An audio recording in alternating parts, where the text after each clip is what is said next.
You guys are still tuned in to Garnier Fructis Style presents Charity Launchpad 2007. And now it's time for our jury members to reminisce and tell us what it was all about when they started out. Rock music is another genre, another form of music. Rock music, we have so much under the big rock umbrella.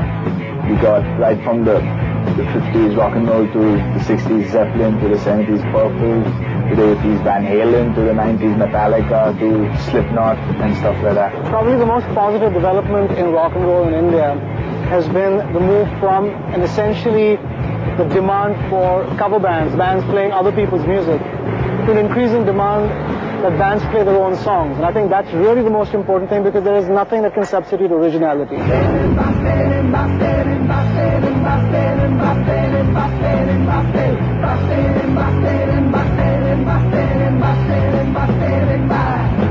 So I think rock music is the liberator that tends to kind of give you that momentary freedom from whatever is trying to conform you to a certain way of life. It gives you that option of, I don't have to be this way all the time because society wants me to be this way. I can always be something else if I choose to be.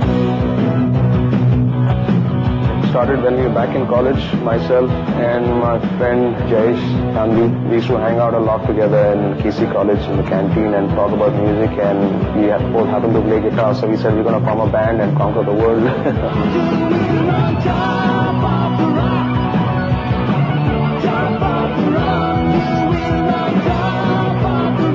That's how bands actually get formed, You might know how to play the guitar a bit, you might know a few chords on the bass, and you can carry a tune to a certain extent, and voila, you've got a band.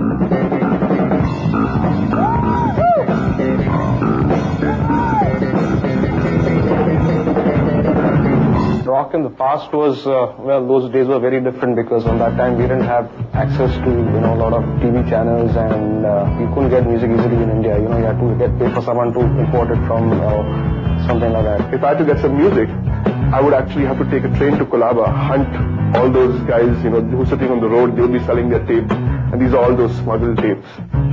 We would, 10 friends would pitch in money in from school and buy 10 tapes and put together this compilation tape, which would then circulate the whole school. Musical instruments, for one, were hard to come by. Everything costed the earth, and you didn't get, Fenders and Ibanez's like you do today. All you had was two brands of guitar. One was Gibson, which was made in Calcutta, and one was Hobner with a B, and not like the German one, which is Hochner, H-O-H. Back then it was a struggle. I bought my first guitar for 25,000 rupees and my mom bought it for me. Also, there were a few people here that would sell those guitars, like a buy and sell thing, second-hand guitars. So we'd always constantly look for new guitars. Now the kids have everything available. We have everything at Potatos. So yeah, it takes you back to a time where you felt you had to work hard, no matter how much you enjoyed your music.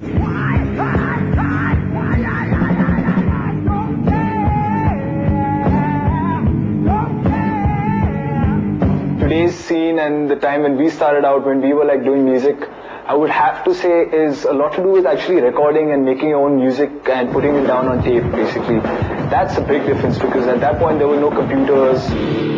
Now I think there are so many people who make music without having a band together. Today, everybody is you're your own A&R manager. All you do is you make a demo in your bathroom or in your basement, you put it together, you upload it on YouTube.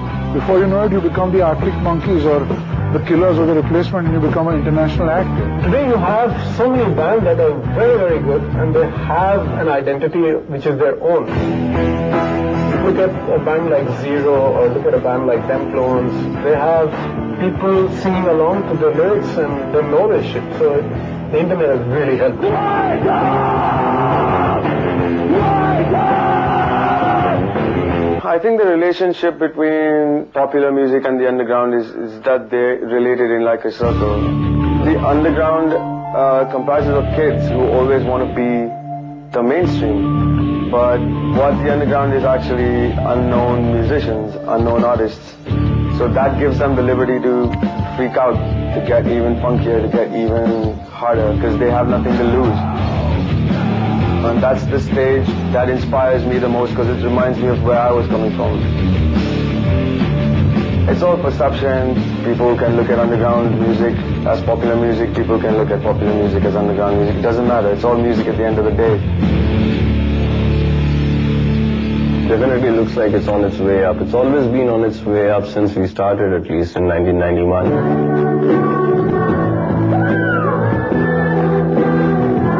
Much more many bands now, different choices of music thanks to Channel D and other different forms of, media and the internet, and just so much happening that the accessibility of music of so many different genres is now available to the listener.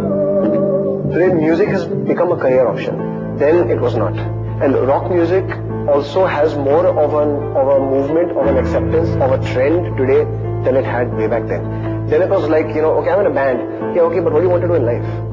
Today I'm in a band and this is my life.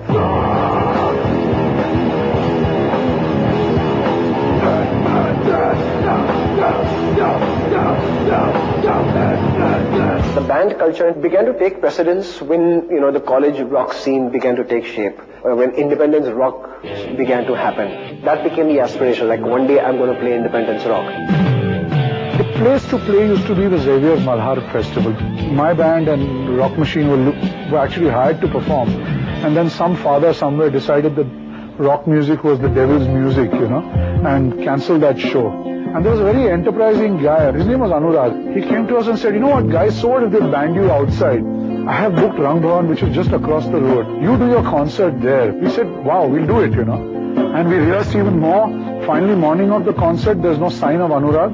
All Anurag has done is he has put up handmade posters at Xavier's College saying concert with Rock Machine and Mirage at Rang Bhavan. And he's vanished, and there's Roger Drago, the sound guy, he's waiting, he's saying, where's my money?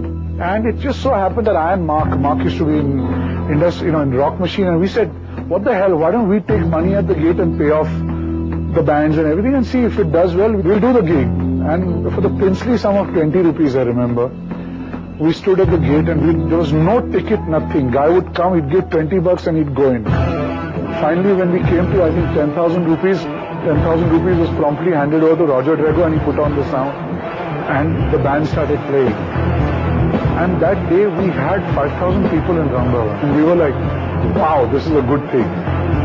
So come the next year, I said, Mark, we should repeat that gig and call it Independence Rock 2 and let's see, maybe people might come again. Only this time around we got more organized. And believe it or not, we had a larger audience. And then it just became the place to play. And today, 21 years later, it's become a big thing for kids. Every band in the country, I get about 100, 150 tapes every year from people who want to get onto this gig. I get tapes from bands abroad who say, man, we want to play. But to me, this has always been about Indian bands playing, All